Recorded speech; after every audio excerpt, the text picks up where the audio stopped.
point where you realize that you need to be picked up?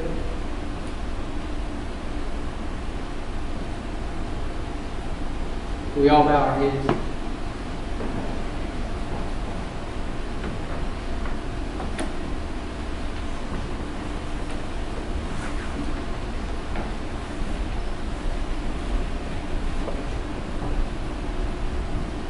And I would ask you this morning to be honest with yourself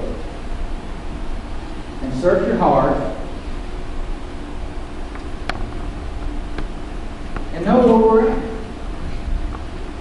In my life, am I still that little lamb that's caught up in the rocks, that's stuck and can't get out?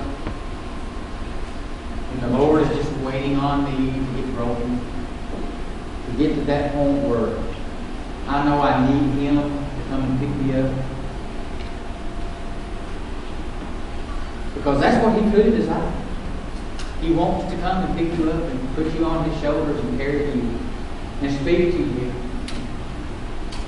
Because He truly wants you to know His voice. And some of you may be in a place where you're being carried. And you have a problem and you have a need. And you're just wanting Him to keep carrying you and ministering to you and talking to you. Because, you know, when we come into His presence and we're truly seeking His heart, when we come into His presence, we really don't want to leave. Because it's just a glorious place to be. But I would ask you, if you're out there and you've never known the glory of God, you don't know that God has paid the price for you, and that you've totally turned over your life to God, with every head bowed and every eye closed, I would ask you that you would raise your hand and say, I've never turned my life over to God. If that's you this morning, just raise your hand.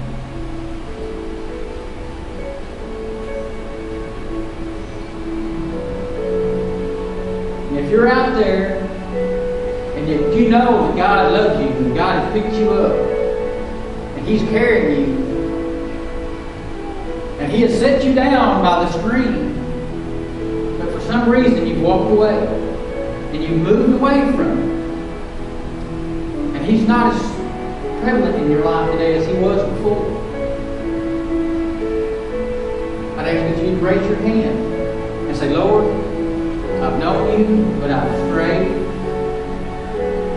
and I'm not where I need to be, but I want to come back to You. I'd ask that you'd raise your hand.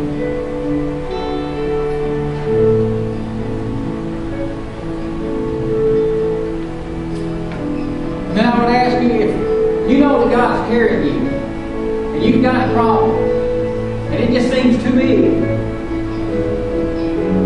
and you don't know how to handle that problem, that you would get up out of your seat, and you would come up here to these altars this morning, and you would turn that problem over to God, because He wants that problem. He wants that problem. Because we can't do it on our own. It's God's problem. When you turn that over to God, it's God's problem. It ain't my problem anymore. It's God's problem. And I would ask you to get up and just come to the front and just turn this problem over to God.